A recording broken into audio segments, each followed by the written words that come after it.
So excited for tonight. Welcome, Chris. Welcome, Renee. Welcome, Corky. Welcome, Donna. Welcome, Corey. And Corey is just getting over surgery, so we won't be seeing Ah, Corey's face.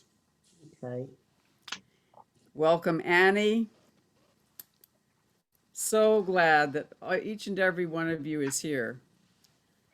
And we have an exciting night planned for you. And I'm so glad to see Chris on, to see Annie on, because this is just going to be a wonderful night of sharing, dialoguing, and learning from and with each other.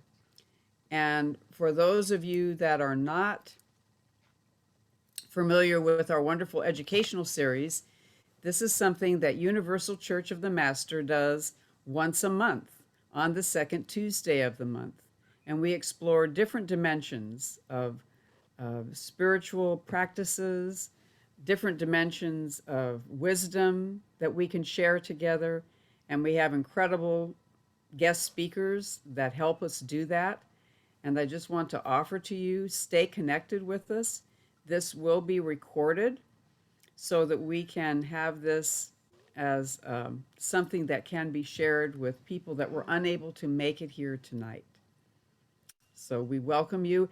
And I want you to know that we will probably be letting some folks in a little bit later that could not come at 6 o'clock.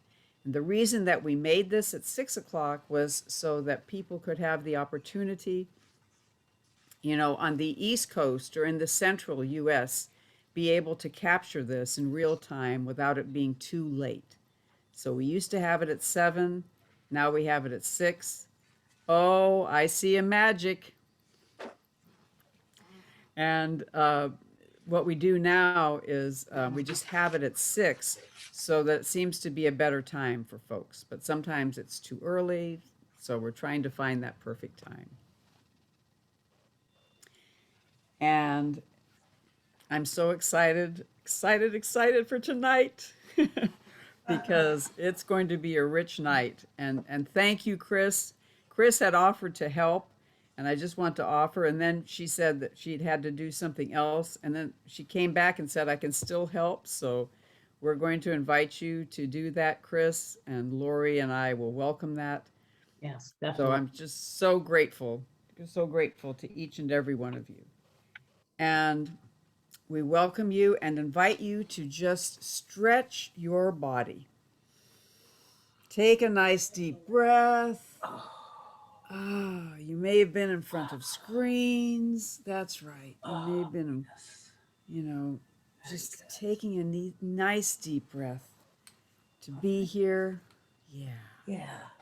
Oh, it's so good to see Janet. I just want to see you. I Oh, haven't seen you in a long time. And we it just miss is you. really, really nice to see you. So thank Thank you you for so. inviting me for Oh this. my For gosh, this. it's such a treasure, and you are such a treasure, Lori, in so many ways. And what I'm going to invite us to do, we have a tradition at the educational series of lighting a candle that symbolizes the light that we can Mm-hmm. be for and with each other. And this is a little origami crane that my brother taught me how to make before he died. And so it has become a universal symbol of hope and healing. And so That's felt nice. like we needed green today. I don't know, Green is good. for springtime. So there it is, to remind you that you are a powerful light in this world, bringing hope and healing and energy and strength. And so we Mm-hmm. honor you. I have to share with you about our wonderful Laurie Ackerman. She is an amazing social worker that works at the VA hospital and who does incredible healing with her clients, with her patients every day. She has also been born into the Jewish tradition and the Jewish faith, and she has turned me on to several of her amazing things that her synagogue offers in terms of Shabbat ceremonies and times of gathering together. And she brings such a richness of compassion of joy, of stories, of memories, and of experiences growing up in this tradition and what she and her husband Joe have made of it in their own adult lives moving forward to bring new riches and new awarenesses and a new perspective. So she's going to be sharing with us from the Haggadah, and she's going to be talking about some things that she and Joe have worked on together. So I am just so honored that each and every one of you are here. And I just want you to know that you indeed are in for a treat tonight. Welcome, Joy. Welcome. Oh, Joy is here. Hi, Joy. Hello. Joy is my very, very good friend, and she has been actually present at, a Seder at my parents' house. Or was it maybe it was Mazel either at tov. my parents' house or it was at Aunt Vera's house. But it I was love it. both, exactly. So, for me, that's like having my sister here. So thank you for Beautiful. joining, Joy. Anyway, so first of all, thank you so much, Janet, for that very, very gracious introduction, which is, I don't know, I think my chief is on right now, and I'm not sure, if he would agree with everything, but maybe he would.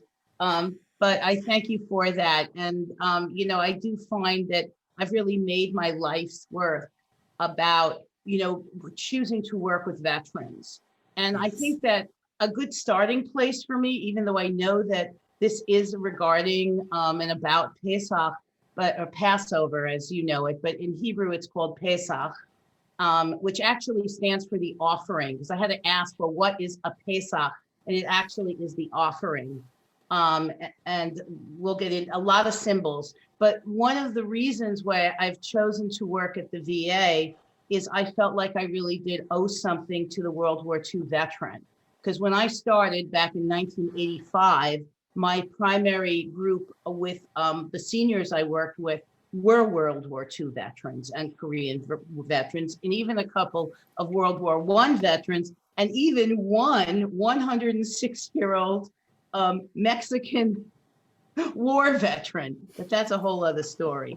But the thing is, I really felt that because part of my experience, and as I approach Passover, is I come from a background where both of my parents were from Germany, where both of my parents did have to escape Germany in the 1930s as teenagers, not as young children, but as teenagers with a memory of what it was like to be a Jew in Nazi Germany in the 30s. Okay. Fortunately, they were able to escape and get out, and they were not in Auschwitz or in Dachau or in any of the camps, as you might know them. That really, they became, by the way, concentration camps in the 40s, from like 41 through 45. But I do have a picture of Kurt and Margot that I want to share with you. Should have dusted it off. So for me, this is, these are my parents. And they were married in 1948, Wow. and they were together until my mom died of breast cancer in 1994. And then 6 years later, my father passed away with me here in California because he had moved into my house. So I wanted to at least give you that. And so, believe me, I am very, I am not, nobody has ever called me a rabbi, okay? But there are some people that have called me a teacher. And actually, what rabbi really does mean is it does mean teacher. So That's right. I will say that. So I will start with just teaching you something that I've been working on. And I'm going to teach you 3 Hebrew words. And I'll let you know what it means beforehand, because I feel that when I think of Passover and when I even think of my own connection to Judaism, it's this line. It's this line, because it also, for me, has stemmed a whole bunch of what my life's work has also been about. So what I'm going to teach you is Ahavdim Hayinu b'Mitzrayim. Ahavadim hayinu b'Mitzrayim. And what that means, Mitzrayim is the word for Egypt. It's the Hebrew word for Egypt. And what that line meant was we were slaves in Egypt. And when you think about, so what Passover really is the beginnings, okay, of the book of Exodus, okay? It's not the entire book, okay? But it is most of the story of how we were slaves in Egypt and how we became liberated. Okay, the story of our history and of our liberation, and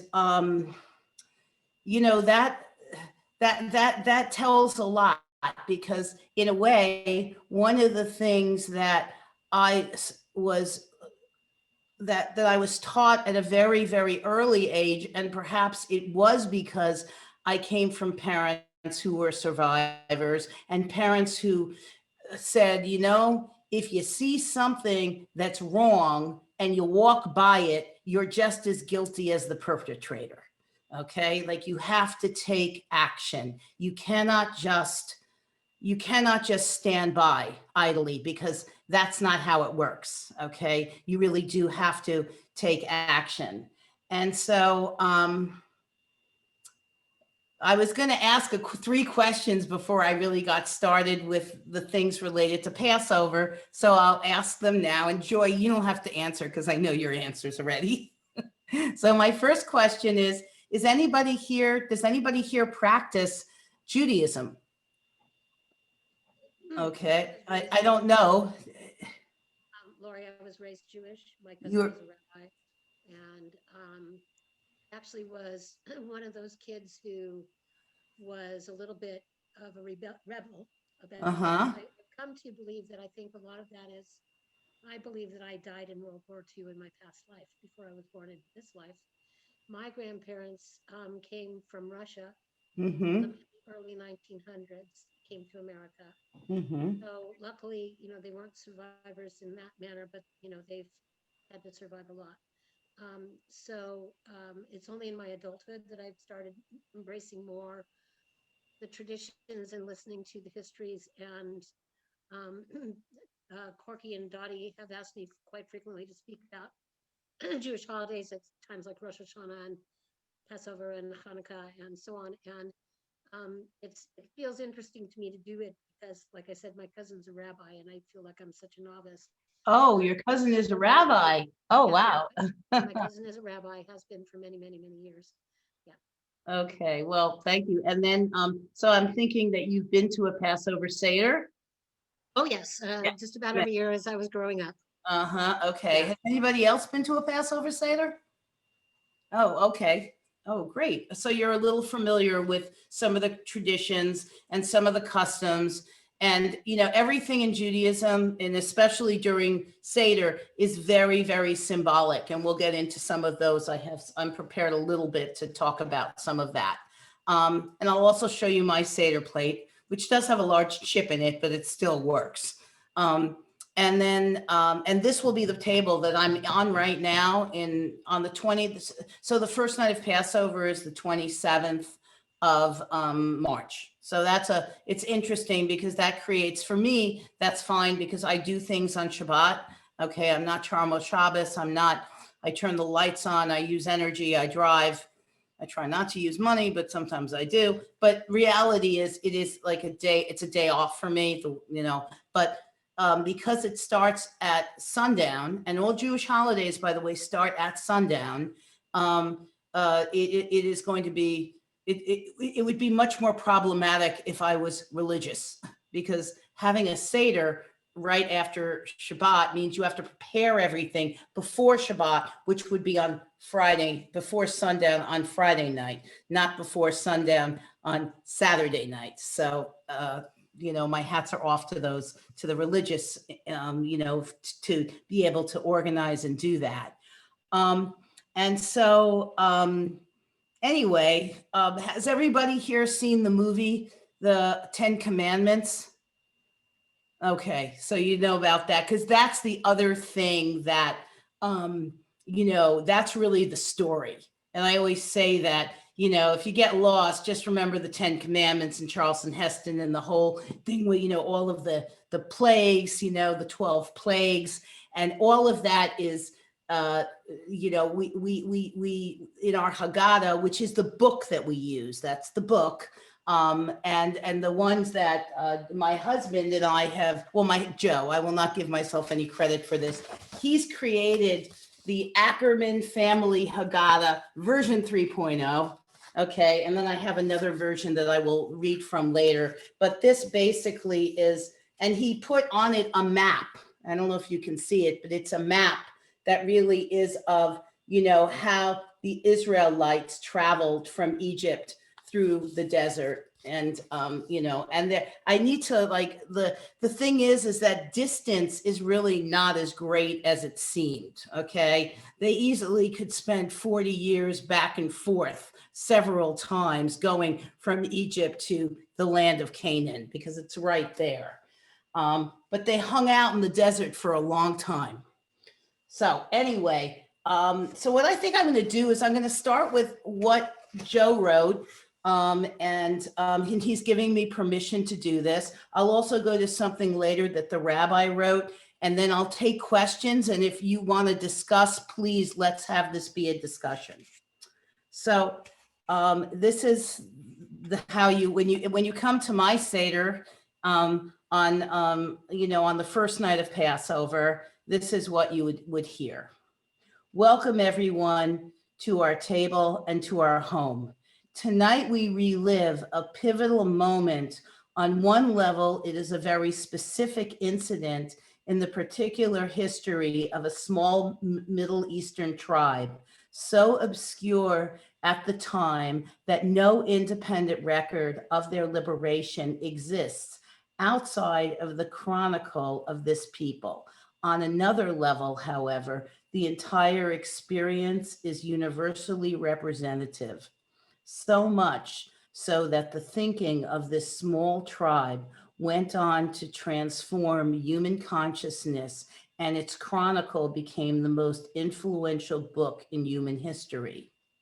Slavery is merely an exaggeration of the reality endured by most human beings throughout all time. The overwhelming majority of Earth human beings have always lived in poverty and under oppression, their lives punctuated with sickness and with suffering. Oppression and deprivation are not very different from one another. And sadly, most who live in chronic conditions of slavery or poverty come to internalize and accept their condition as their proper status. The downtrodden and the poor accept their fate as destined. The powerful and successful accept good fortune as their due. Power, rather than justice, always seems to rule. The Jewish religion says otherwise. Founded on the belief that both history and the everyday reality that people experience in this world can be perfected, Judaism insists that what passes for normal human existence is really a deviation from the ultimate perfected reality. Paradoxically, it is an historical event from which this ideal springs: the liberation of the Hebrew slaves, the exodus from Egypt. The Exodus testified that human beings are meant to be free, and that history will not be finished until all are free. Tonight, we do not remember the Exodus, we relive it as if each and every one of us were ourselves slaves on the eve of liberation.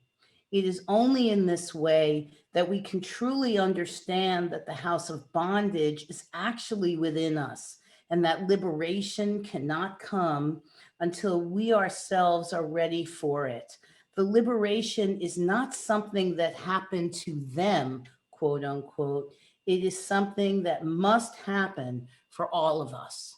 So that is sort of the basis that puts you in this sense of, let's take a look at our liberation, and how did this happen? And with that, how can we as a people who experience slavery, what does that mean for others who've experienced slavery? And does that give us a remembered or historical point for empathy? I believe it does. Okay, from my experience, and granted, my experience, of course, includes the experience that was influenced by the Holocaust. Because again, from that experience, my parents were not treated like regular Germans because they were Jews. And that's what made them different. And so when I think of that story, I also think of the painful history that they experienced, and that so many did, and that so many who are not here and who did not survive went through. So that's one of the things, is we also have symbolism for light and bringing in the light. And we bring the light in on Shabbat every Friday night, where lighting the candles is something that used to be done much more often in my house when I had children in the house. And but still, there are many, Jews light candles to signify Shabbat, to signify other holidays, and absolutely for Passover, for Pesach. And my first Haggadah actually had a whole program that had to do with lighting the light, and also remembering this. I'll read it to you. Before lighting the candles and ushering in the holiday, we recite this poem written by Hannah Senesh. She was one of the brave persons who parachuted behind the German lines during during the war, in the hopes of rescuing Jews from the Nazis. She was captured in Budapest and wrote this poem in prison before her execution on November 7th, 1944.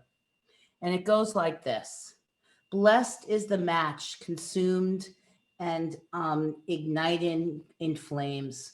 Blessed is the flame that flared in the recesses of the heart.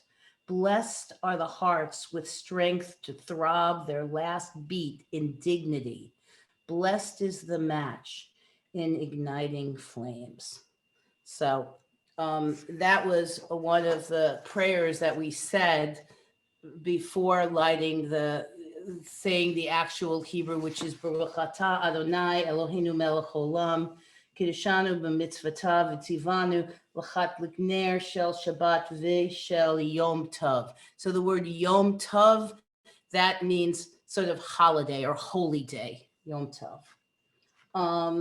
And so that is how, and then the other thing about this holiday is that there are 4 cups of wine throughout the Seder that are drank, or that are maybe half drank, and the other thing that we do in our household is that nobody pours a glass for themselves. You have to have somebody around the table that pours for you.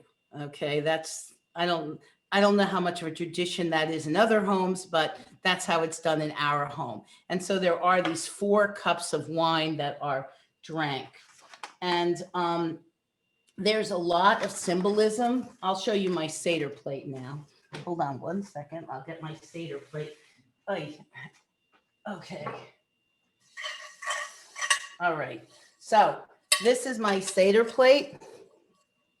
All right, and it says Pesach in the center. That's the Hebrew for Passover, Pesach. And there are things on the Seder plate. So, and then I have something that will tell us why they're there. So there is haroset, and you don't know what haroset is. So haroset is a mixture. In my house, it's made by my husband. It's so good. It's a mixture of honey, wine, chopped nuts, usually walnuts, and apple. Okay, and honey, and you stir this, and you add cinnamon, and probably he adds sugar, a little sugar, and it's very, very delicious. And it represents the bricks. That's what represented the bricks that the Hebrew slaves needed to build, because they built the pyramids, okay, in Egypt. So that was what they used. So that represents the bricks.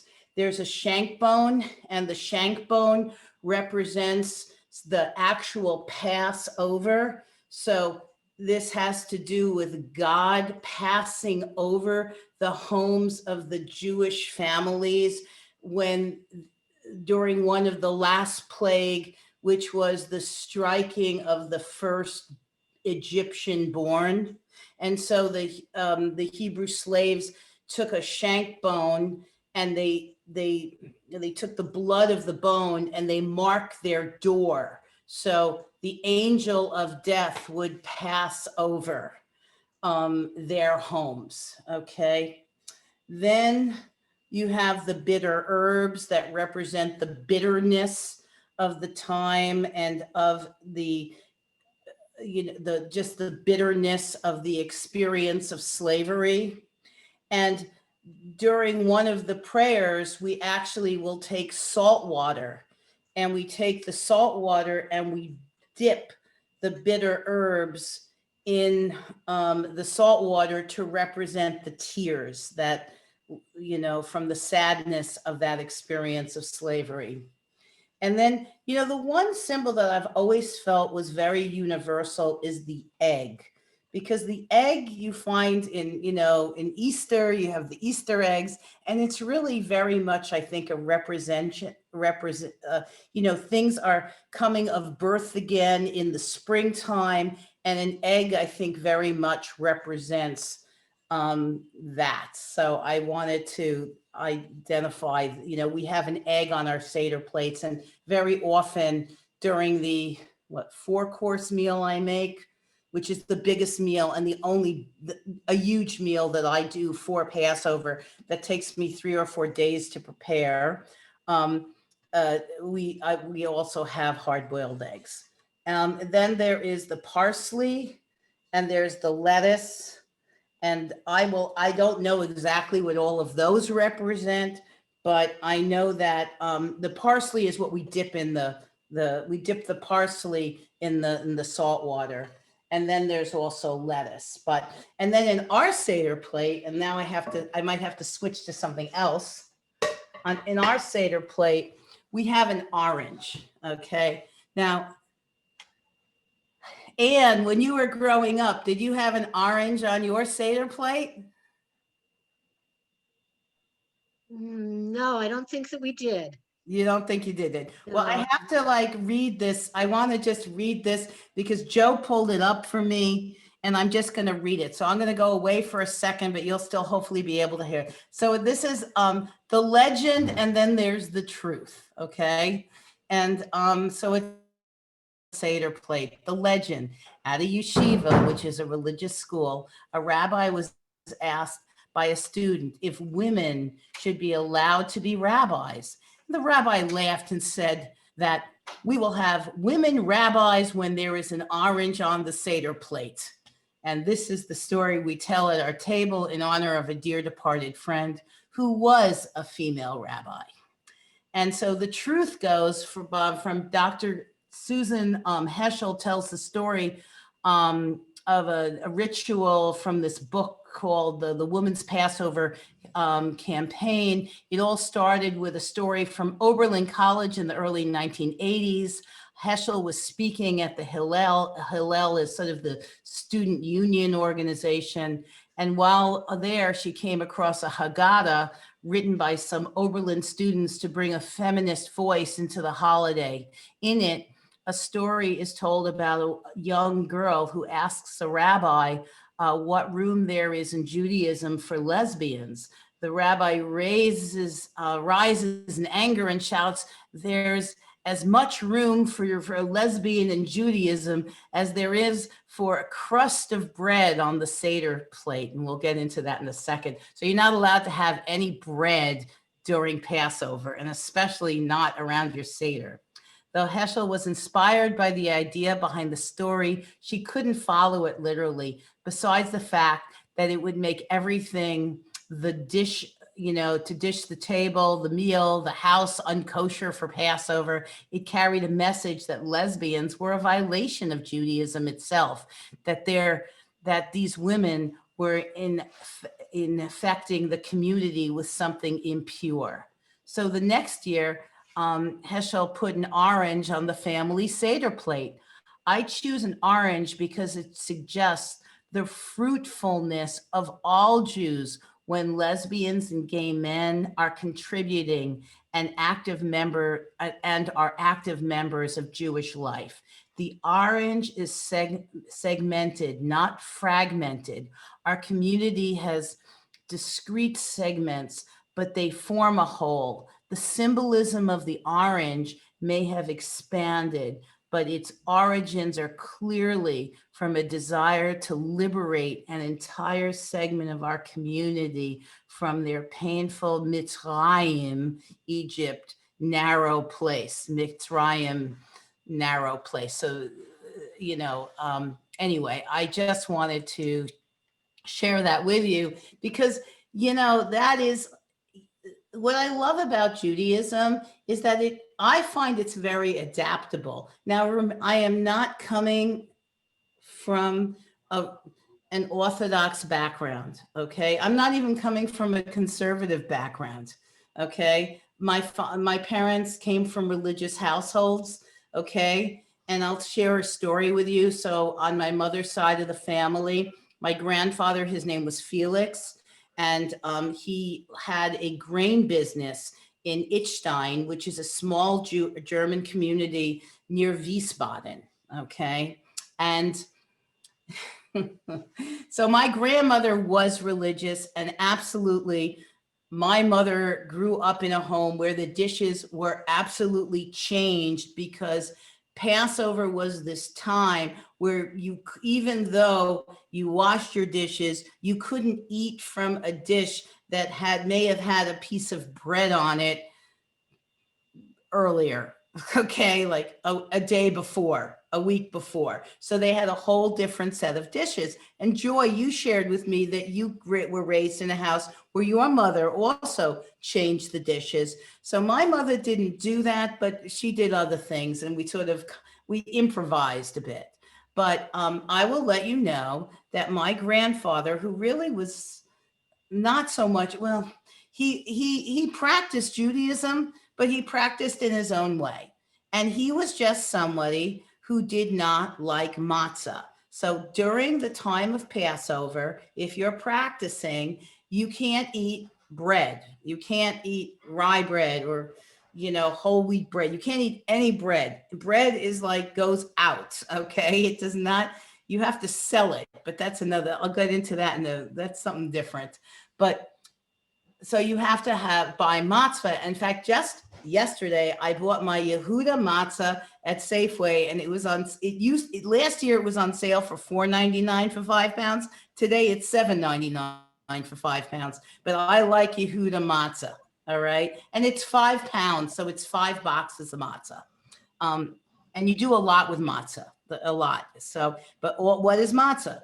Matzah is flour and it's water, and it has no yeast in it because it doesn't rise. And the reason why you eat matzah is because when the Jewish slaves were leaving Egypt, they had to leave in a rush, and they didn't have time for their bread to rise. And so therefore, matzah is eaten to remember this time. Okay, that's why. And by the way, Passover is an 8-day holiday. And there are certain days in the holiday that are religious days, and there are certain days that are non-religious days. The first 2 days for somebody who is religious are days where they, they celebrate. They have a Seder on the first night. They also have a Seder on the second night because of, well, I'm not exactly sure why they have a second Seder. It must have something to do with the distance you are from the land of Israel. That's what I'm thinking, because that's usually what these things have to do with. And then the last 2 days are also religious days, but the middle days you can either, if you're in New Jersey during this time, and very often I was, you will see lots of activity from the ultra Orthodox. They can do things. You won't see them the first 2 days, the first 2 or the last 2, but in the middle you'll see them. You'll see them, and they come out. And so my grandfather, Felix, apparently he didn't like matzah. So they lived, where they lived was near the woods. And so in the backyard, he would go out into his backyard and he would go into the woods. And this is supposedly a true story that I heard from my uncle. And so Felix kept a loaf of bread in a tree, and he would go out during Passover and he would eat his bread. And every once in a while, his children would follow him. And he had no problem sharing his bread with his kids. Okay. So I happen to know that my grandmother did not support this activity. No way would she have done that. But yeah, so that I never met my grandfather, but that is a story that I felt was worth telling. So anyway. So this is a beautiful story, Laurie. I just have to interrupt you for a moment. It is a beautiful story about how families make Pesach work. Right? Exactly. And so, I mean, the thing is, like, when you actually, I mean, I actually went to, I heard it later, but I studied with Bill Fatornik is our ritual director at Congregation Beth Jacob, and he's been doing, he started doing a weekly preparation for Passover, because there are things that are done in, that religious Jews will do, that this is a period of time where we really have to prepare for Passover.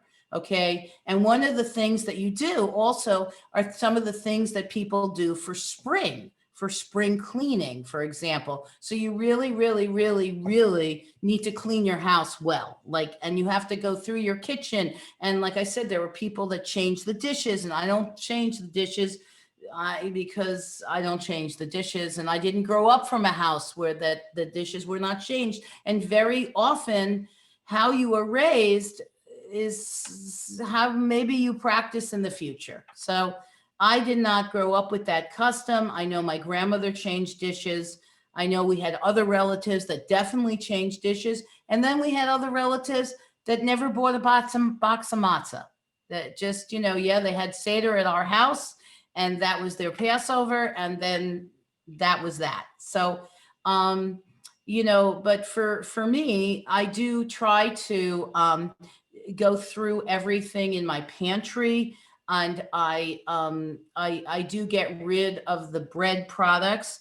Now I know that even in my synagogue, if I wanted to, there's a symbolic way that you're supposed to actually sell your bread products and things that are not kosher for Passover to your neighbor, or you could sell them to the synagogue. And there's this agreement that is actually written, and then at the end of Passover, you buy it back. So there's this exchange. But now what I like to do is that if I have things that are not kosher for Passover, I like to give it we make donations. So we bring our not kosher for Passover food to Second Harvest, and that's what we do. So, or if it's open and I don't want to throw it out, I put it in a bag, and I get the bag and I put it somewhere where I won't see it for Passover. And then at the end of Passover, I just take everything and I put it back. All right. Like the flour, there's just a lot of things. And there's a lot of it's not just flour, by the way. Okay. And that's where it gets very, very complicated, because there are two types of Jews, okay? And it has to do with your lineage, like where are you from, okay? And so European Jews and Eastern European Jews are known as the Ashkenazi Jews, okay? And then you have Sephardim, and Sephardim, like my friend Joy, her almost ex-husband, is was from, his family was from Greece. And so Jews from the Mediterranean, okay, and Africa, okay, and there are Jews from Africa, and the Asian continent are known as the Sephardic Jews, and they have a very different, they have very, very different customs. And and so there's certain foods that Ashkenazi Jews will not have on Passover, but Sephardic Jews will. And for example, I mean, I think about, well, what goes good on matzah? So does everybody know what matzah is? If I say matzah, do you have an idea of, it's like a cracker? Okay. So it's like, it breaks apart easily. And so like one of the things that goes really well on matzah is peanut butter, because it's soft and it's easy to spread, and you know, it goes well on matzah. But Ashkenazi Jews won't eat nuts. Is it nuts, Joy? No, peanuts, because Peanuts. peanuts are legumes.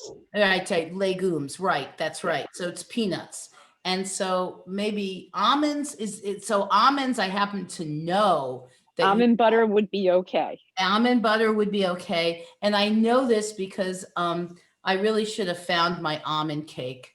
Joy, remember that picture I sent you of my almond cake? It's beautiful, yes. Yes, I'll let you know all the, but anyway. So the thing is that you cannot eat, like the Sephardic, they eat different, they are allowed to have legumes. And so that means they can They have rice. Rice. They're allowed rice. Now, Ashkenazi Jews, no rice. Mhm. Sephardic Jews, yes, rice. Right, So exactly. it's sort of, in a way, it's like people giving up something for Lent, Mhm. except it's much more prescribed. But it's a period, it's a week of, well, a week and a day of Yeah. doing without. And where it becomes a little strange is that now we have all these wonderful treats we can get that are considered, quote unquote, kosher for Passover. Mhm. Right. But previously it was a period of deprivation for people, but not anymore. Not anymore. Now it's like extra fun. That's right. And you can get so much for Pesach.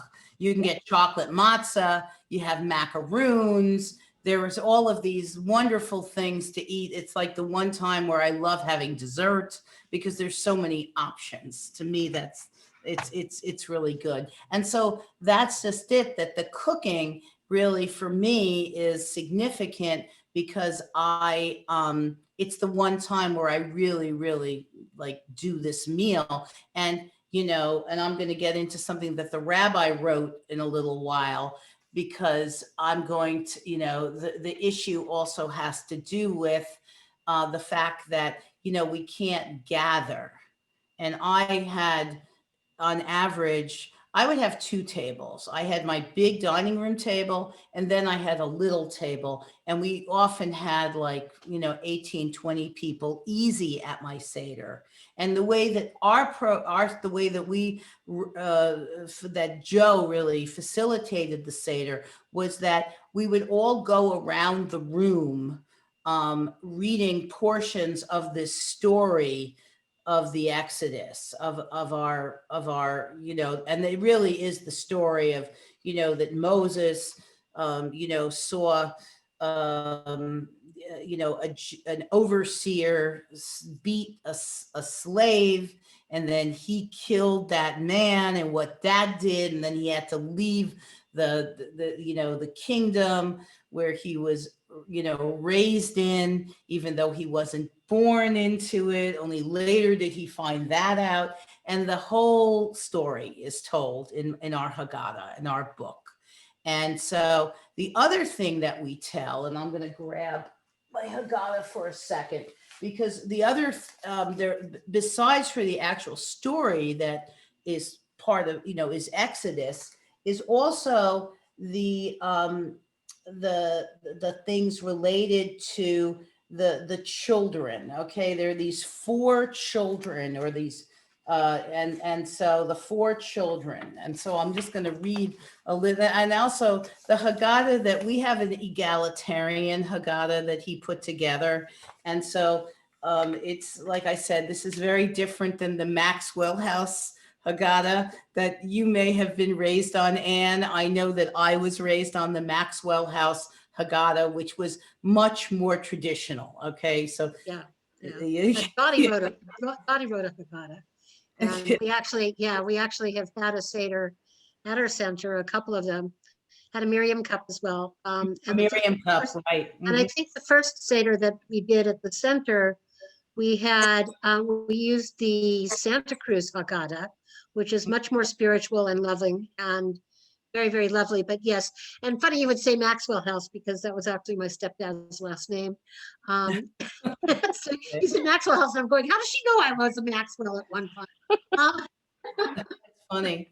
Well, that's like, that was definitely the Haggadah, because my mother, first of all, they were free, and my mother collected them. So we had enough for everyone. And it was the Maxwell House Haggadah. And I think I actually have them somewhere in the house. But, the four, these are the, so I'm just going to read this. And this is more traditional, but we sort of changed it around a little bit. We also are commanded by the Torah, and the Torah is our book, as what you might know as the 5 books of Moses, to tell it to our children, to be reminded that from generation to generation. And the Torah tells of the traditions of the 4 kinds of Jewish children: the wise child, the wicked child, the simple child, and the child who does not even know how to ask. And the wise child, this is where things get a little different. The wise child asks, what does all this, these stories and these laws, what do they mean to this child? We teach our tradition, the laws of Passover and the meaning. The wicked child asks, what does all this mean to you? Because this child frames questions as to you. They remove themselves from the equation as if there were no meaning within it for themselves. By doing so, they separate themselves from our history and from our people. To this child, you must say, it is because of what God did for me when I came out of Egypt, but not for you. Had you been there at that time, you would have been redeemed. The simple child merely asks, what is all this? To this child, we explain that once we were slaves in Egypt, but with a mighty hand, God freed us from the house of bondage. That's like a very important line in the story of Passover, is this: with a mighty hand, God freed us from the house of bondage. And for the child who does not even know how to ask, to this child, you begin simply by teaching from the Torah. And on this day, you shall tell your children, we do all of this because of what God did for us when we were brought out of Egypt. And so the alternative version is the activist child, the skeptical child, the indifferent child, and the uninformed child who does not know how to ask. So that's the alternative version. But I felt like I should probably at least give you something from the traditional. And, and so, the activist child asks, the Torah says to pursue justice. How am I to do this? To this child, we offer encouragement and do our best to empower her to seek pathways to advocate for the vulnerable.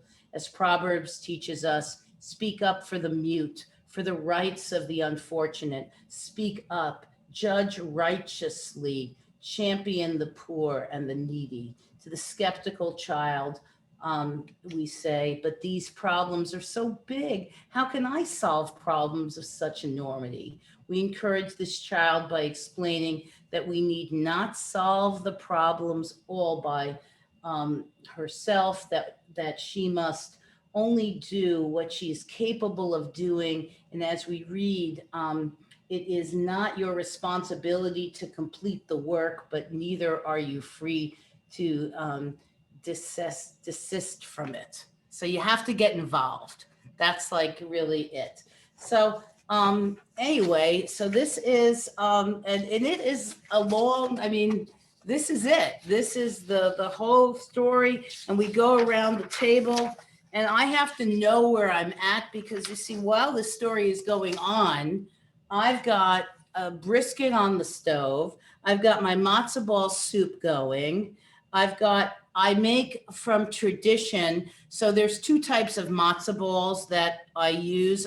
They're the matzo balls for the soup that I do use. And guess what? It's okay to use the mix from the Manischewitz box. Okay. All right. It's okay to do that. No problem, especially with the soup matzah. But I make a matzo ball that you guys have never heard of, guaranteed. Now, this is, unless you're from a German Jewish household, you likely would not know about this, because these matzo balls are the size of a baseball. Okay. And what they are is they're made of matzah, and they're made of water, and they're made of lots and lots and lots and lots and lots and lots and lots and lots of onions. You cannot, like, I don't know, 12 onions at least I go through. It's a lot of onions. In Passover, you absolutely use a lot of onions. And so these matzah balls are, like, we used to call them gorilla balls, but, and they taste, they have the main flavor they have, and it's matzah. And my mother has this great story, because she has all these recipes, and she goes, and my mother, like I said, they were both German, but my mother had a heavier accent. She goes, Laurie, make sure you start early in the morning. It's a lot of work and a messy job. So, you know, and once again, I have to do it over several days, because it's just a lot of work.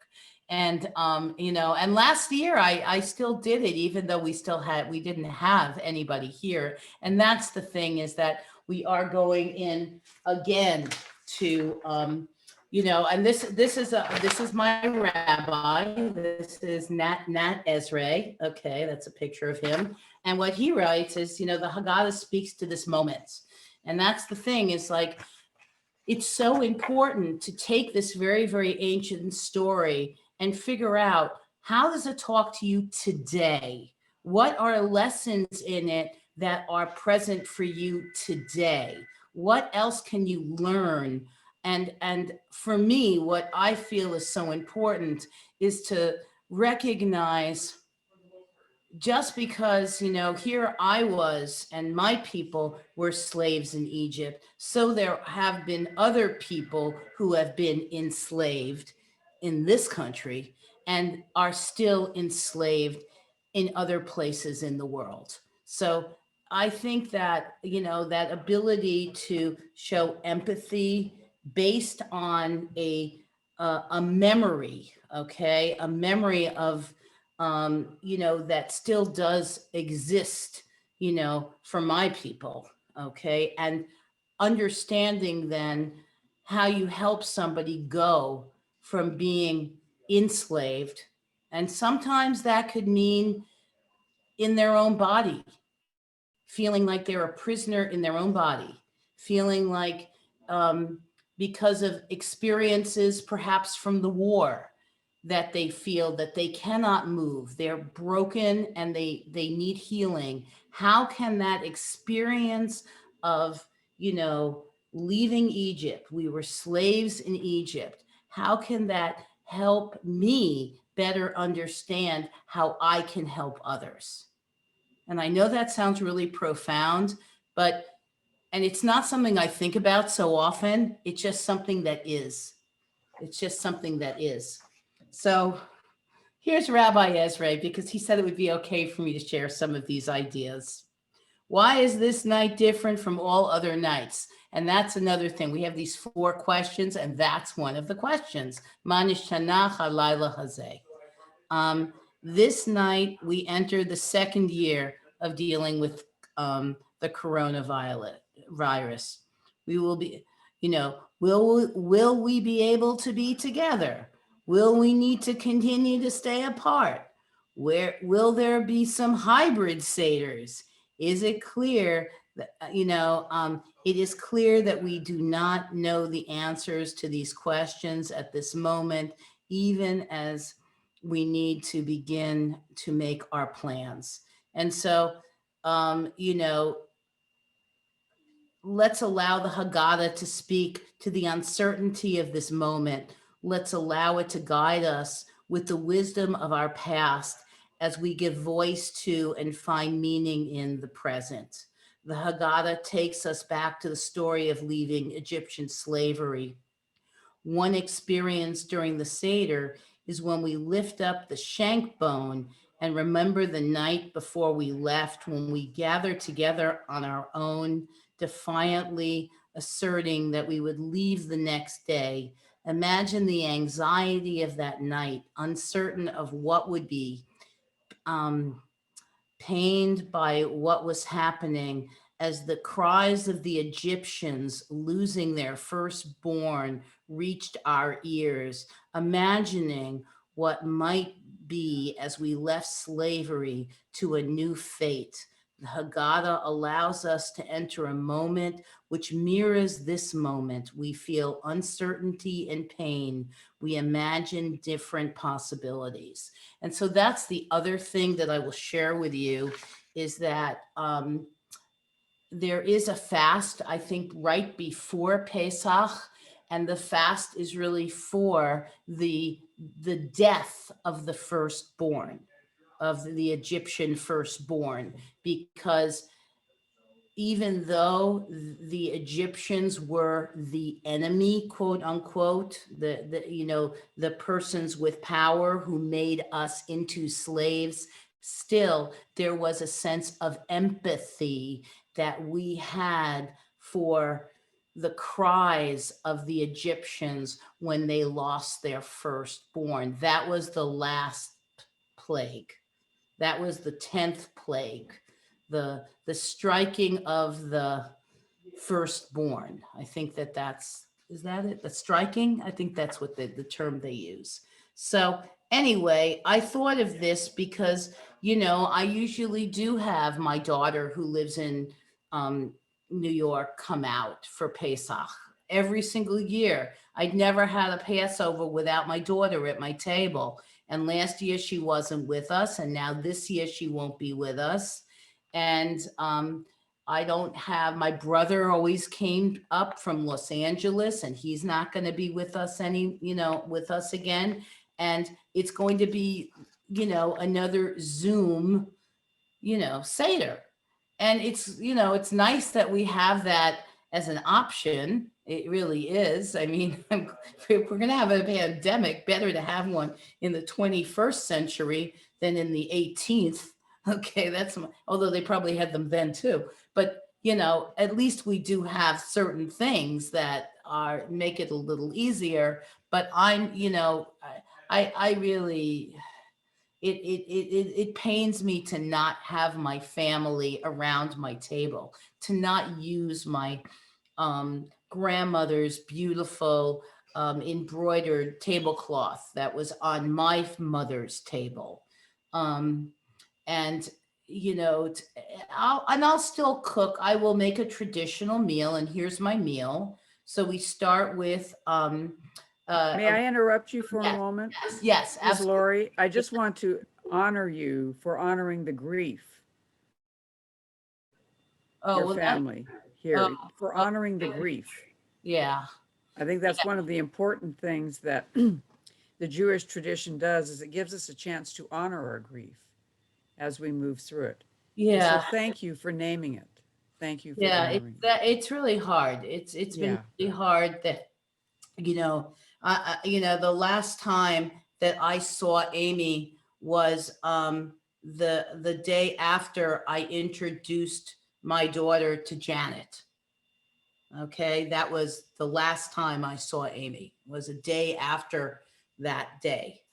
And so, and it's been really hard not to see her and not to, see my family and not to see my friends. And, and not even to see my local friends so much. And even with having a vaccine, it just, it feels like I've got my job, and that's been really great. And I go to work and I see my, my colleagues at work, but that's about all that too. And then I, see people on Zoom and on FaceTime. But thank you for that. But I will still make my meal. And so here's my meal. All right. And it's very true. Here's where I really do fall into tradition, because I do it the way that my mother did it. All right. And my father used to always yell at her because she spent half the time during Seder in the kitchen. All right. Getting things prepared. And I know to do certain things first. So everybody, when after the Seder, and the thing is, during Seder, you get to eat, because you get to make the Hillel sandwich. And the Hillel sandwich is when you take 2 pieces of matzah and you take that haroset that I was telling you about earlier, and you make a sandwich with that. And then you always get a chance around the Seder table to see like who can deal with the fresh horseradish. And I only work with fresh horseradish. I get the actual, the root. Okay. And this Hillel sandwich, we then add a piece of horseradish in to remember how times were so bitter for us, to represent the bitter herbs. And then also you have a piece of horseradish with a small piece of matzah by itself. Okay. And I happen to love horseradish. So for me, it's no problem. But believe me, there are other people where it's a little bit more challenging, shall we say. So the thing is, for my meal, I start with everybody getting a small plate, and that plate has a carrot on it, a piece of lettuce on it, a piece of gefilte fish on it. And I do not make my gefilte fish. My gefilte fish does come from a jar. I will let you know that it does. It's just, I've never ever lived in a house that they made their own gefilte fish. So Joy, you ever make gefilte fish? I've never even tasted it. I've looked at it and said, no, thank you. All right. Okay. For 60 years. No, right. Thank you. No, thank you. Right. Well, I've never lived in a house where it's made of carp, I guess. That's the type of fish it is. Yeah. But I learned to like it, especially with horseradish. That's when it sort of tastes really good, because you can sort of, and once again, it's soft, so it goes really well on matzah. So basically it's a ground up fish made into sort of a fish cake. That's right. It's sort of, it's oval. The ones that, or that you can get them in circles, in balls too. But I have the ones usually that are oval. So, so it has that, and a little, some lemon, and it's so nice to look in my backyard and my lemon bush and grab lemons from the tree. And then, so, it's a little colorful, and then a little bit of horseradish, and I usually use the one that is from the jar that has beets in it. So it's like red. So once again, it adds to the color of it. So that everybody gets. And then the next course is my matzo ball soup. And it's just a plain chicken broth type soup that has matzo balls in it. And I also put parsley in it, because I have so much parsley left over. You have a lot of parsley left over, because you need parsley for the Seder plate, but you only need a very, very little bit of parsley. You don't need that much. And then you have this whole other thing of parsley, and, I put parsley in it. And then comes the big dinner. And that dinner is, it's the one time a year where I make brisket. And I make a very traditional brisket that gets cooked twice. It has to be made the day before, and then it gets put in the refrigerator. It's a whole process. And thank God my husband knows how to cut meat against the grain correctly. So he is absolutely part of this. And then the big matzo balls I was telling you about, that they get boiled, and I know exactly like where in the Seder to go in and make sure that start the hot water and make sure it's boiling, and throw those big matzo balls in and let them boil for 20 minutes. So I have it all planned out in my in my Haggadah of when I need to be in that kitchen, which is right here. It's right next door. So and then so we have brisket, and sometimes I'll also do a chicken depending on how many people I have. I'll do a roasted chicken. And then there's asparagus is the vegetable. Again, that's easy to get in this area in the springtime. So there's always a green vegetable. There's a big salad that I usually have somebody else bring. So that is my meal. I'm just trying to think of and then there's dessert. Okay. And the one thing that my mother really was a very, very good cook, but what she did better than cooking is baking. And the thing about Passover is you can't use flour when you bake. Okay. So I have a lot of recipes for Passover. If you buy a Jewish cookbook, there's a whole section that's just for Passover, because there are only certain ingredients that you can use for Pesach that you can't use during the rest of the year. So I now own what she never owned, which is I have a KitchenAid mixer, which definitely makes the mixing of the eggs significantly easier, because the way that and I make a nut cake, a traditional almond nut cake, and it's held together by 12 eggs that have to be divided, and you have to use the mixer, and you mix the eggs, and you mix the sugar, and you mix, and then it's also held together with half a pound of almonds, and the almonds I grind myself, and then I add them to the yolks. And the very, very last thing that gets done is you have to then take all those whites, the egg whites, and you throw them in that mixer. And it's so easy, because all you do is push a button, and 3 minutes later you have egg whites that peak. All right. And the trick to this nut cake is to gently, and I mean gently with a capital G, slowly stir them, fold them, not stir, fold them into the rest of your mixture. Okay. And then that bakes in a special springform pan. Springform pan. Thank you. That's exactly what a springform pan. And then you really have to sort of say a prayer as it bakes for 50 minutes, and hopefully gets cooked all the way through. And then you let it cool, and then you take it apart, and then you let it cool some more, and then I cut it in half. Okay.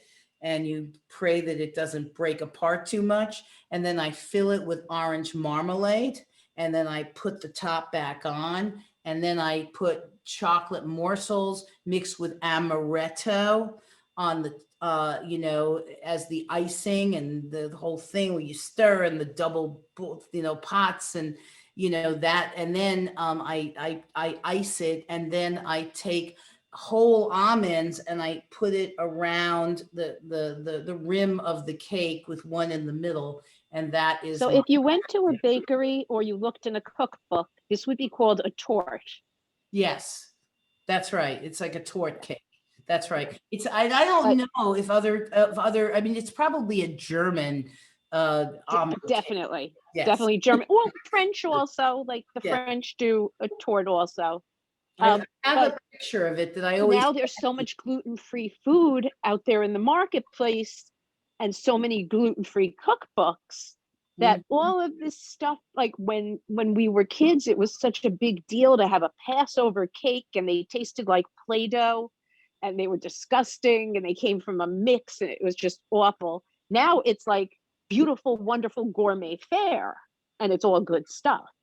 It's all good stuff. And I also have a lot of recipes from my grandmother. Like I have an apple cake that's for a Passover, for app. And I'm just looking for the picture that I know I sent you, Joy, of my apple cake or of my my nut cake, but I can't find it right now, unfortunately. But if it comes to me and I do find it, I'll try to get it on the screen, and I'll send it to Janet, and she can put it on the screen. But this is like Oh, my you've been allowed. You can screen share, honey. You can oh, screen share. well, Yeah. yeah, okay, all right. Well, I don't know. It's not right now. It's just a picture, but I can't find it right now. Oh, there it is. Aha. All right. So, I mean, I wish I could just go like that and show it to you. Can you see that? I don't It know. doesn't look like much that way, though. It doesn't look as It doesn't. gorgeous as it really looks when you see the picture. Yeah. That's beautiful, though. Yeah. Well, that's my Yeah. nut cake. So, and you know what? I'm in a place right now where if anybody wants the recipe, just, get in touch with Janet and I'll figure a way of getting it to you.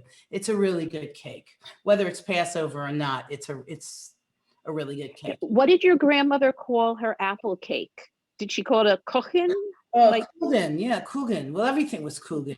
And then, yeah, it was, I mean, Kuchen, I think, is cake in German, I think. I think so. Yeah, Yeah. yeah. It is. So, yeah. But yeah, it's a, and I have, and they her now the thing is, I'll share with you that I did not know my grandfathers. I don't really remember my grandmother on my father's side, but I was very, very close to my grandmother on my mother's side. Her name was Selma. Joy met her on numerous occasions. And I, really was close to her. I was definitely the favorite grandchildren, but my competition was not much. I will let you know that. But but I was very close to her, and she I mean, I think one of the funniest stories I have from my grandmother is so there when I was going out with Joseph Ackerman, and by the way, my maiden name was Wallenberger. I was Laurie Wallenberger. That was and the Wallenberger, and my mother married a German Jew. Okay, and the other children did not, but my mother did, and I come home and I tell my grandmother, oh, and I called her Oma because that's the word for grandmother in German. And so I say, Oma, I have, this new boyfriend and his name is Joseph Ackerman. And I swear to God, the very first question that my grandmother asked, all right, and this really gets to an idea of my grandmother that I didn't see too often. 1 N or 2. Okay, so Ackerman is spelled Ackerman and not NN, because NN would have been German, but 1 N was not. And so, yes, he was a Jewish boy, and I know that they like that. There's no question. I think they would have liked him possibly if he was not a Jewish boy, but they sort of, I was gonna like that was not going to be an issue for me because I definitely wanted to raise Jewish children. And by the way, if you take a look at my grandmother's 6 grandchildren, I am the only one that did choose to raise Jewish children. And in the Jewish world, my job as a mother is over because I bar and bat mitzvah both of my children. And then supposedly that's the role, and there's nowhere else to do, but of course there is. So anyway, so yeah, so that was definitely this thing. And it was not present so much with my parents, but it was present for the generation above. And there is something to be said, and within there's no question that if you do take a look at sort of some of the history of Judaism, especially over the last 70 or 80 years, okay, German Jews saw themselves as being higher. Okay, it's just being, I'll use the word higher. Okay, it was not something that I was raised with. Absolutely not. It was not something that my parents were raised with. But there is this story of my aunt on my father's sister falling in love in Germany, okay, probably in, I'm thinking maybe around 1915, around then, really falling in love. And well, maybe older, no, maybe in the 1920s.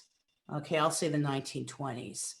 And she fell in love with a Jewish man, a Jewish boy who was from Poland.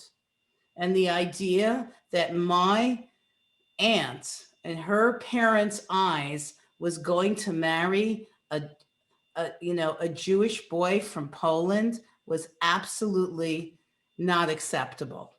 Not acceptable. And it was broken off. They broke it off. And to this day, I wonder if the relationship that my aunt had with Judaism suffered because of that. Because she very much, and this is my Aunt Lil, by the way, Joy, this is Lil. She very much, she never practiced Judaism. She never, although she did have, although her son was bar mitzvahed, I do know that. And I do know that she married people who were Jewish, but I honestly think that truly she had a special place in her heart for the German people, and she was one of the only members of my family that I remember hearing German spoken in the house. By the way, Yiddish was never spoken in my family's house because Yiddish was not German. Okay. And they never spoke Yiddish. Never. I speak more Yiddish in this house than ever was spoken in the house I was raised in. Okay. Because once again, it was not thought of as, if you're going to speak, you may as well speak German. You may as well speak the, German, not Yiddish. So that was, I don't come from that background. I don't come from an Eastern European background, but my husband does. And he comes from his background was both of his parents were born in the United States, okay, which was different than me, but his grandmother was born in Romania. And his, on both sides, his family was from Eastern Europe. And so so he grew up with Yiddish, and I sort of adopted it here in California. So anyway, I know that we've strayed a bit from the Haggadah. Does anybody have any questions? I should ask like that. Do you guys have any questions? And I just would like to welcome Chris, who has embraced Judaism as a tradition. And Oh, she hi. wasn't quite on when you asked that question. So, Oh, okay. Well, hey, how are you doing?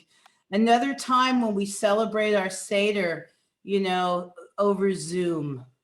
So another time. So anyway, if anybody has any questions, yes. Yes, I have a question. I love the fact when you said you were doing your recipes and you said on the Haggadah. So do you have little notes on the Haggadah itself of when you put your food in the cook? No, I just have I know it's, I'm pretty familiar with it, that I actually know when I need to get up and hang out in the kitchen. And It'd be real fun if you had. So that's what it is. Yeah, but because I thought that was so clever, you could print out something like that for people. And this is the cooking instructions, right when they were doing certain parts of the Haggadah. I have left the room because. Yeah. Anyway, no, I go back and forth a lot, and it's a long, like the other thing is that it's hard because so I usually start around 6:30 and it's you're not going to eat until 8. All right. You're just not. It's a long story. All right. And it's a lot of different things to do. And a lot of the different, there's constantly things going around the table, but on the table, I have matzah. So if you get, and I start this with paper plates. Okay. And then I go to the better china that's from my grandmother, and I do have china back there. But I it's because people get hungry. And so I always have something that they can nosh on, or they can, but there is eating during the Seder, because you have to go, you constantly are dipping, and there's just a lot of, you're going to eat, but it's not like you're eating a meal, but then you're really going to have a meal. And my people have left my Seder after midnight, because there's a lot of discussion, and there's a lot of, we haven't seen each other in a while, and there's breakout conversations. And then, I'm usually serving my dessert around 10 o'clock at night. And, it's just a very, very, very, very long night. And at the end of all of this, I'm sort of like, I have to take 3 days to prepare for this. All right. And then I usually can't move. And then the next day is when, I sleep a lot, or I at least try to rest a lot. But it's very physically. Laurie, perhaps you could speak to the symbolism of the hard-boiled eggs. Oh, the hard. Okay, well, I have to. Because that is one of the courses that you didn't mention, but it is one that's on the table. Right. Well, I was going to say that it does have to do with the, one of the symbols, of course, of springtime, of new birth. Okay. But what I have, and also about the hardness of the Jewish people. Okay. Because we're a hard people. We've gone through a lot. And so, the hard, I took this from Chabad, which is sort of the more religious. So it says, the hard-boiled egg represents the pre-holiday offering that was brought in the days of the Holy Temple. The meat of this animal constituted the main part of the Passover meal. The Aramaic word for egg is bayah, which is similar to the Aramaic for desire, expressing that this was the night when God desired to redeem us. Okay. And there is an egg on the Seder plate. And then I also serve a lot of different, the eggs are on the table for people to have during the meal if they want to, because there's no question that you buy a lot of eggs. You can't buy enough eggs, okay? Not for Pesach. And then the other thing that you buy a lot of is you buy a lot of onions. So one of the things that I don't use at all during Pesach is I don't use garlic in this meal, which is unusual because garlic is something I enjoy cooking with all the time, and I love the flavor of. But for Passover, it really is about the onions, and more onions and more onions, and just lots and lots of onions. Joy, what else do you want to add to that symbolism of the egg? What else is on the Seder plate? Oh, okay. So, right. I talked about the Seder plate. There's only one on the table. It's a centerpiece of the table, and it has the symbolic items for the holiday on it. Right. And so I went through my Seder plate, and so we have on this, there's 6 of them. There's matzah, there's zeroa, which is the shank bone. There is the egg, there is the maror on the charoset, the bitter herbs. There is the karpas, which is the vegetables. Karpas is the lettuce. And that is your that's the Seder plate. So, like I said, I actually typed this out from Chabad earlier this afternoon, thinking that you might ask questions about the Seder plate. So, we do have that. And then the other thing is during the, in the Haggadah, we also have references are made to all of these different things that are on the, Seder plate. And so one of the things I should share is, so another big thing about the Haggadah and the story is the youngest child around your table gets to say the 4 questions. and we have a piano in our house, and there's a song that goes with it. So we have somebody, my brother usually plays the piano, and we sing the Manish Tana, which are basically the 4 questions. So I'm not going to sing it for you right now, but I will read them to you. All right. And here are the 4 questions. So why is this night different than all other nights? Manish Tana Chad Laila Hazeh. Why is it that on all other nights during the year, we eat either bread or matzah, but on this night we eat only matzah? And then the answer is, matzah reminds us that when the Jews left the slavery of Egypt, they had no time to bake their bread. They took the raw dough on their journey and they baked it in the hot desert sun into hard, flat bread called matzah. Why is it that on all other nights we eat all kinds of herbs, but on this night we eat only bitter herbs? Maror reminds us of the bitter and cruel ways the Pharaoh treated the Jewish people when they were slaves in Egypt. Why is it that on other nights we do not dip our herbs even once, but on this night we dip them twice? We dip bitter herbs into charoset to remind us how hard the Jewish slaves worked in Egypt. The chopped apples and nuts look like the clay used to make the bricks used in the building of the Pharaoh's buildings. Why is it on all other nights we eat either sitting or reclining, but on this night we eat in a reclining position. We lean on a pillow to be comfortable and to remind us that once we were slaves, but now we are free. So that's the English of that, which I normally don't even go through. Okay. But one of the things that I did want to, so here we are, and Seder, brings people together. And so, we tell our story, and then we always end our Seder with the idea that next year will be in Jerusalem. Okay. And so I actually found something that I hadn't thought about in a long time, but as I was thinking about doing this, I wanted to share this with you. And this is from the first Haggadah that Joe and I put together. And it is from actually a book that was written by Elie Wiesel. And I don't know, and Elie Wiesel was a Holocaust survivor who wrote the book Night.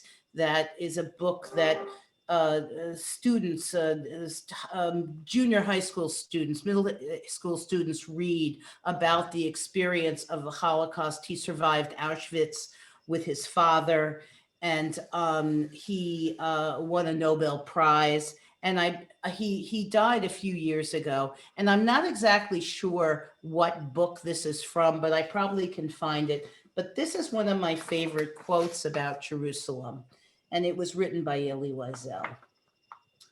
Jerusalem, the face visible yet hidden, the sap and the blood of all that makes us live or renounce life, the spark flashing in the darkness, the murmur rustling through the shouts of happiness and joy, a name, a secret, for the exiled a prayer, for all others a promise. Jerusalem, 17 times destroyed, yet never erased, the symbol of survival. Jerusalem, the city which miraculously transforms man into pilgrim. No one can enter it and go away unchanged. So I think that that's from a book called Stranger in Jerusalem. That's the name of that book. But I came to Israel. I have been to Israel. I arrived in Israel on July 5th, 1976, which was the day after Entebbe. I don't know if people remember Entebbe, but Entebbe was one of those times when the following is true of Entebbe and of Passover and of most Jewish holidays. They tried to kill us. We survived. Let's eat. And in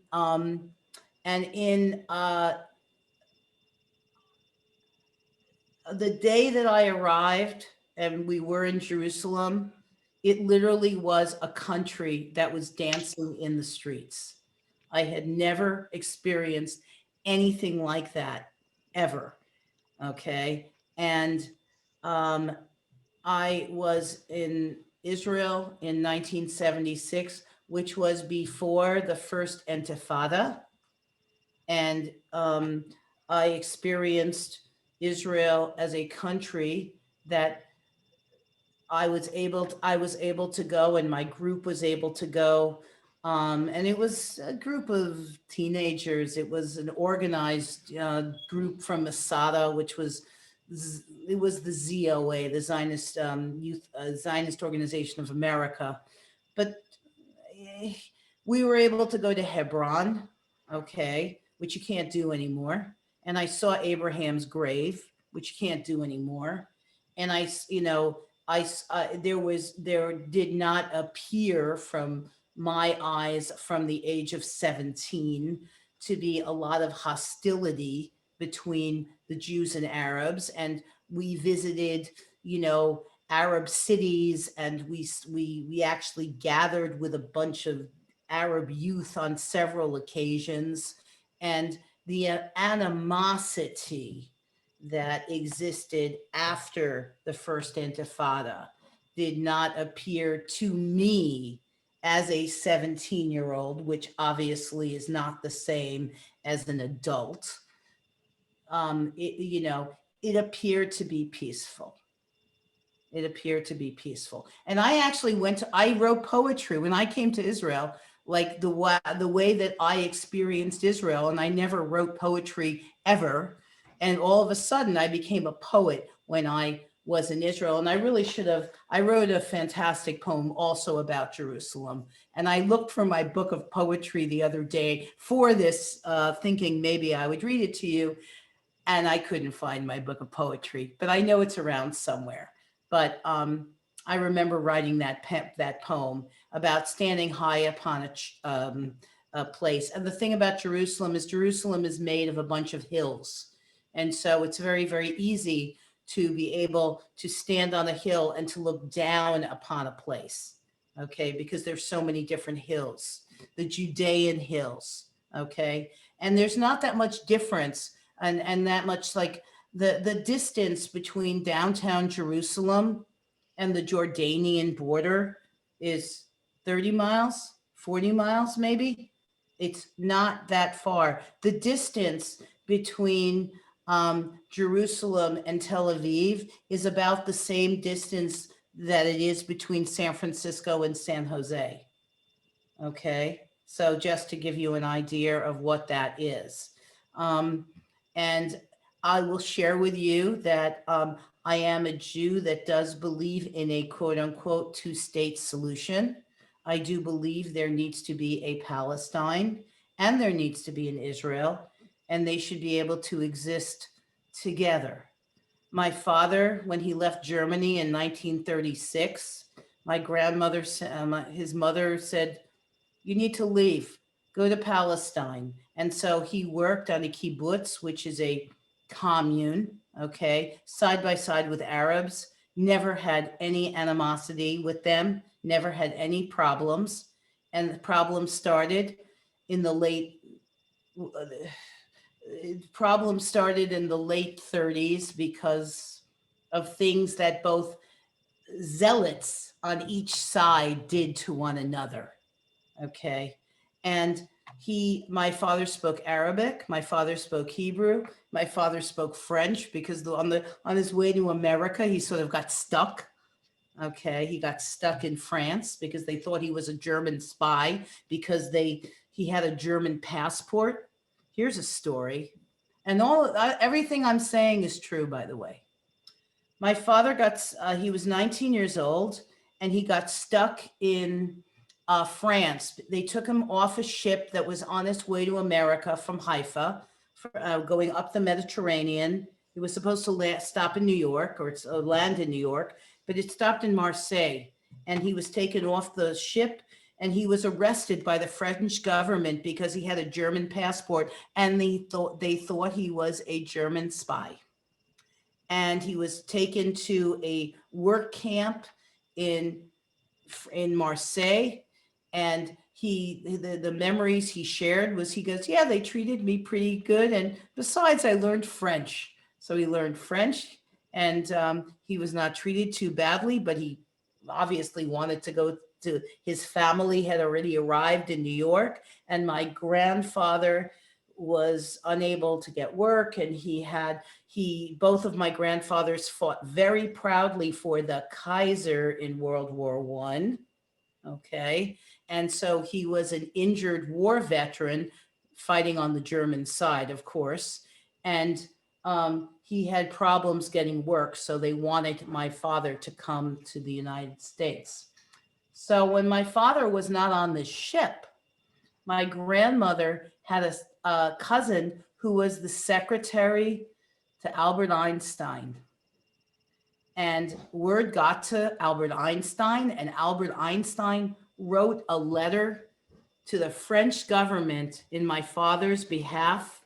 And that letter saved my father and released my father, and ultimately saved him, because he took the last ship in December of 1939 out of France before the Germans invaded. And if the Germans would have invaded, we would not be talking right now.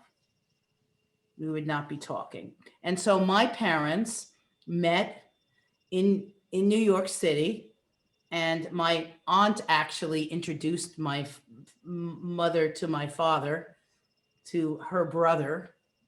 And they met in a part of New York that is called Washington Heights. And once upon a time, Washington Heights was all German Jews.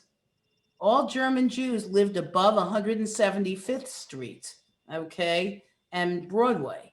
It was all German Jews. My grandparents lived there, on both sides. I knew the area. It was always where we visited.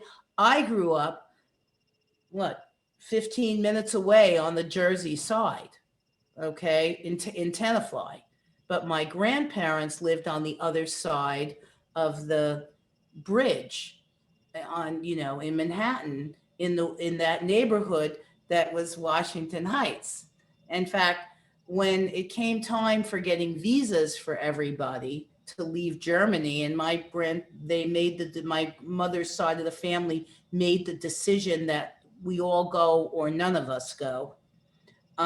They needed 6 visas, because my grandmother's father was in his 80s, and they weren't just going to leave Germany. So they needed enough. And my mother only came to this country when she was 16 years old. I heard the stories of seeing the Empire State Building as they were coming into Germany. And by that time, by the way, Ellis Island was closed, so they didn't come through Ellis Island. And the boat landed in New York for them, but it didn't land there for me. So I made my way west, because I fell in love with San Francisco and just had to live in the Haight-Ashbury. But anyway, so the reality is that, so when they all became citizens, and very proudly, and the story goes that my great grandfather became a citizen. And when the judge asked, so who was the first president of the United States? And my great grandfather said, Washington Heights. And he got his citizenship. So that's the story there. Yeah. And so, we create, we create our, our own customs, we fortunately, Judaism allows for that. It's big enough for that. And I hope that, if there's anything that you want, if there's anything that you need, if there's any questions that you have, I hope that you can contact me. Best way to reach me is on laurie.ackerman@va.gov. Sorry, Dr. Oda. But it really is the best way of reaching me. And I would be more than happy to share a recipe or two with you if you would like that. So anyway. That is wonderful. Oh, And yeah. thank you, Ms. Laurie. And I'm just going to invite Chris, if you have anything that you would like to share or add to that, as a person who has embraced the Jewish tradition. Ah, And as you know, all know, I am a cashew. So my mother was Catholic, Elle est français, okay, Elle est français.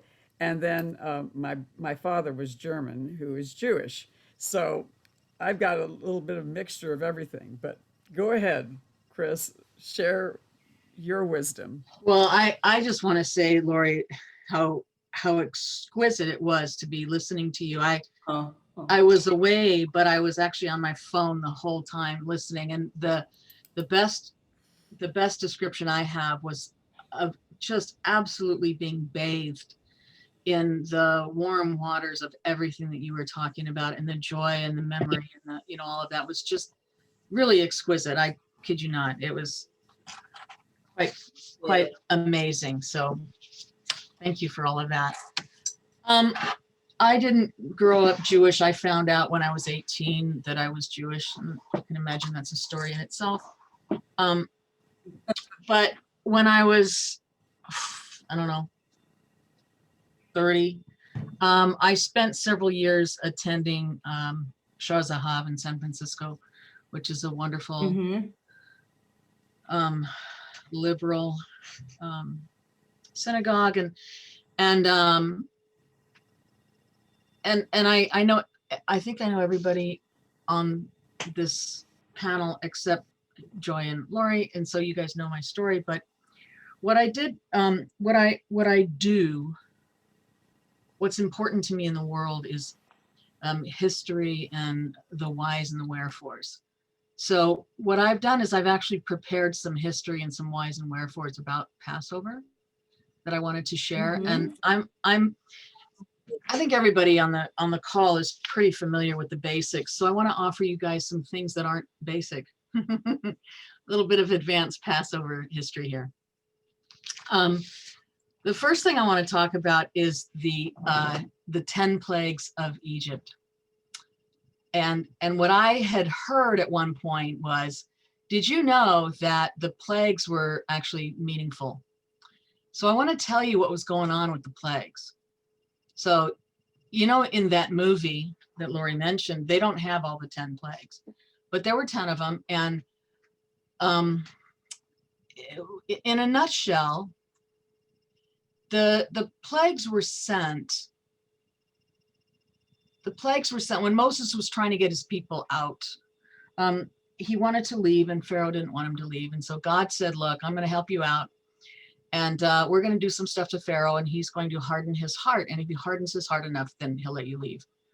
And so that's kind of how the 10 plagues came about. And God wanted to show the Israelites that the God of their fathers was alive and worthy of their worship, and to show the Egyptians that their gods were nothing. And that's the key here to the 10. So the Israelites had been enslaved for about 400 years, and they had lost faith in God, the God of their fathers. But they doubted him, and the Egyptians had many, many, many gods. So let's remember that Judaism is the cornerstone from monotheism, right? So you have many theisms, you have many gods, or you have one God, and that's kind of a discerning line there. So God wanted to show that his oneness was better than their manyness. And so there's this challenge to show whose God or gods are more powerful. So the first plague, which was turning the Nile to blood, was a judgment against the god of the Nile. And the Nile was believed to be the bloodstream of Osiris, who was reborn each year when the river flooded. And the river was devastated by the blood, and millions of fish died. No one could drink the water, and it began to destroy, maybe the fringes of the economy and livelihood.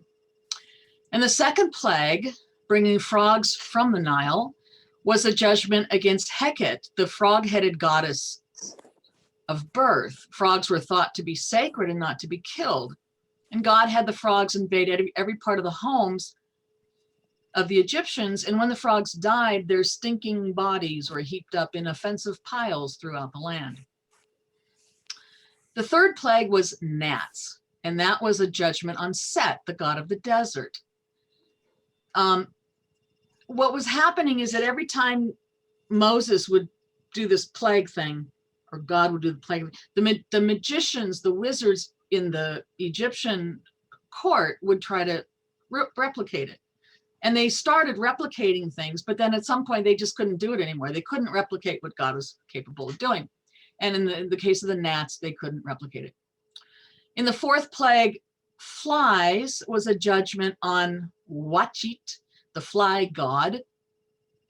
Swarms of flies bothered the areas where the Israelites, where the Egyptians were, but no flies came to the areas where the Israelites lived.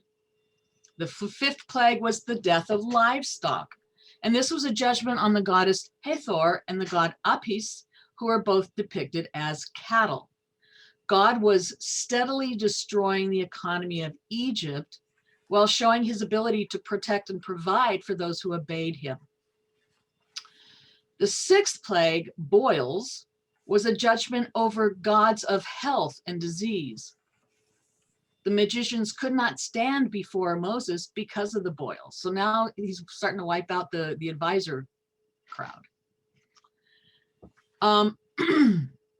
The seventh plague was hail, and that was an attack on Nut, the sky goddess, and Set, the storm god. The hail was unlike any that had been seen before. It was accompanied by a fire which ran along the ground, and everything left out in the open was devastated by the hail and the fire.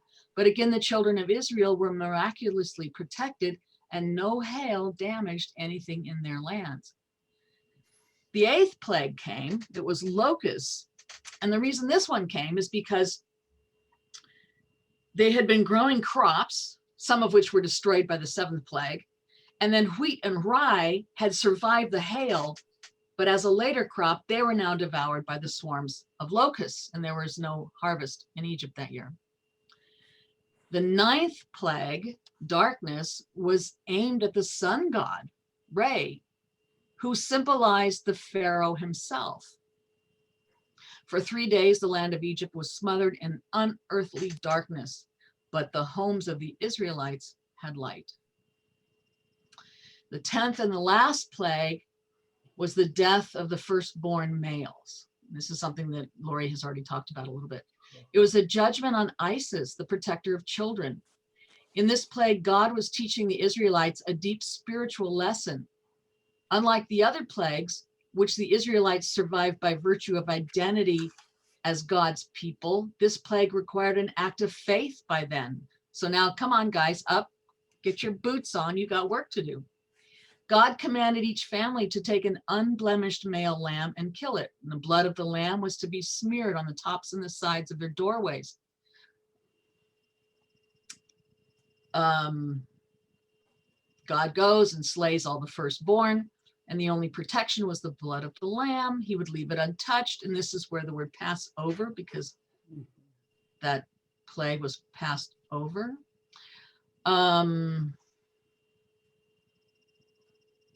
The result for the Egyptians and other ancient people of the region was a dread of the God of Israel. Even after the 10th plague, Pharaoh once again hardened his heart, sent his chariots after the Israelites. God opened a way through the Red Sea for the Israelites and then drowned all of Pharaoh's armies, and the power of Egypt was crushed. And the fear of God, the monotheistic God, spread through the surrounding nations, which was the purpose that God had at the beginning. So I'm, like I said, I love the history stuff. So That's I fantastic. want to add something to that because Please. also during our Seder, we say what we do is we fill our cups of, our glasses with wine, and we acknowledge the terrible plagues that were brought upon Egypt in order that we could be freed. As we count the names of the plagues in both Hebrew and English, we dip our fingers into the wine cups and we drop a drop of the wine for each of them. This is to remind ourselves that our happiness came at the suffering of others, and we must never ignore suffering, even when it is from our sworn enemies. A very important value in Judaism. Yes. Even never ignore suffering, even that of our sworn enemies. And so the last thing, of course, you do is you put your finger and you lick the wine from your finger. Anyway. It just strikes me how profound Exactly. that kind of reckoning is, and at the same time how old it is. I mean, we're talking 3,000 years old, and it seems fresh and new, and it's like, wait, I want to reach in that direction, and without realizing it's part of our backbone. And that's one of the things that drew me to Judaism. I mean, just being exposed to it a little bit is the ever present memory. And both of you have talked about it in such a powerful way. It's bringing the historical memory to this present time where we can see it, feel it, touch it, remember it, and bring it into our own beings. And then bring it into our own mitzvahs, to our own actions, to our own work in the world, how it calls us forth. One of my favorite parts of Seder as I was growing up and, young adult, was the time, I mean, not only in the acknowledgement of Elijah, but we always had a time period where we would open the door. That's right. And we would say the prayer and open the door for whomever was hungry, whomever was in need, was more than welcome to come and join us. And that was the one thing I always wanted to do. Is like, do I get to open the door? Can I open That's the door? right. Because it was that giving, it was that kindness, it was that part of, as I think, Laura, you said something about it before, of like, we've got to have the empathy, that we had the empathy for our enemies as they were going through what they were going through.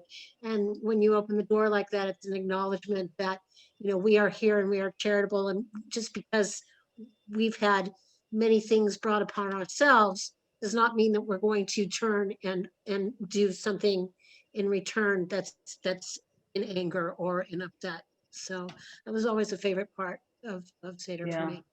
And they say that, so that's I didn't go through everything in the Haggadah. Of course but not. Elijah, Elijah, and then we saw in Eliyahu, what is it? Eliyahu Chomadid, Eliyahu. I really should know this by now, but it's this song about Eliyahu, about Elijah, okay? And that, when children are restless at the table, they always go and they open up the door for, Elijah. And then we have a cup also on the table for Elijah that, at 1 a.m. I usually drink. And then but there's a lot of singing, lots and lots and lots of singing. Also, Dayenu, it would have been enough. Hetzianu, Mi Mitzrayim. There's a whole song about Dayenu, Dayenu. That's about, it would have been enough if it just would have been God giving us Shabbat. That would have been enough. And if it just would have been God, freeing us from Egypt, that would have been enough. And then another one, I can't remember it right now. But there's all of these things about, if God had brought us out of Egypt, brought us out of the house of bondage, that alone would have been enough. If God had given us Shabbat to rest from our 6th day of labor, alone that would have been enough. Oh, of course, how can I forget? If God had brought us out, brought us all the Torah, given us the 5 books of Moses and their wisdom, that alone would have been, You're so funny. so that's the, I can, I forgot that's very bad. But anyway, yeah, it's the best holiday ever. And it makes up for the fact that Jews don't celebrate Christmas. And it also makes up for, one day I just love doing Seder because it's just, I love that story so much that it very much speaks to who I am. And I'm really fortunate that I get to celebrate it. And I cannot wait until I have, a full house and have, just am able to celebrate it the way that we used to celebrate it before the pandemic. So Thank next you so year, much. not only in Jerusalem, but in my house. Yes. I have another piece that kind of addresses the freedom thing. Uh-huh. And we're coming up towards 8 o'clock, my friends, Oh, so gosh. And I do have a question. Yeah. If I could ask a question, I have attended Seder's, but I don't ever remember the feeling of the Jews being affected by the death of the firstborn of the Egyptians. So I'm really touched by that. That's the first I've heard of it tonight. So thank you for bringing that to my attention. And the other thing that I question is, what do you say to someone? I've always had difficulty thinking of saying Happy Passover because it does involve, death. Well, you want Of the Hebrew? It's what do you say? Hag Sameach. Hag Chag Sameach. Sameach. Yeah, Hag Sameach it's sort of like happy holiday. It doesn't have the word. I mean, you can say Hag Sameach Pesach, and Pesach is the Hebrew for, I guess, Passover. I think it actually means the offering. I think it has something to do with the offering. But Chag Sameach, CHAGSAMEACH. So, Sameach. so you would still say Happy Holiday, even though it's Yeah. So the thing is that, there's because death it there. was for Jews, it was, we became free. Even though, unfortunately, all these terrible plagues had to happen, they ultimately led to Pharaoh saying, Thank you, Chris. For the go, $2. go, leave, Okay. and it all, Okay, thank you. and I want to remind you that there are things in actually in Genesis where Jews were not always like treated that way in Egypt, because how we got to Egypt was through Joseph. That's how we initially, when his brothers sold him into slavery, all right, and then Joseph was able to meet with the king's people, and that is how Jews sort of became, well, biblically, that is how they became known in Egypt, okay, through Joseph. But then there came a Pharaoh that didn't know Joseph, and that's the beginning of Exodus. I know the first chapter of Exodus well, because it was my son's bar mitzvah portion. It's called Shemot, and it's the first chapter of Exodus. And this, basically, it's this story for the most part. And isn't it interesting that Thank you, Laurie. Thank you. Yeah.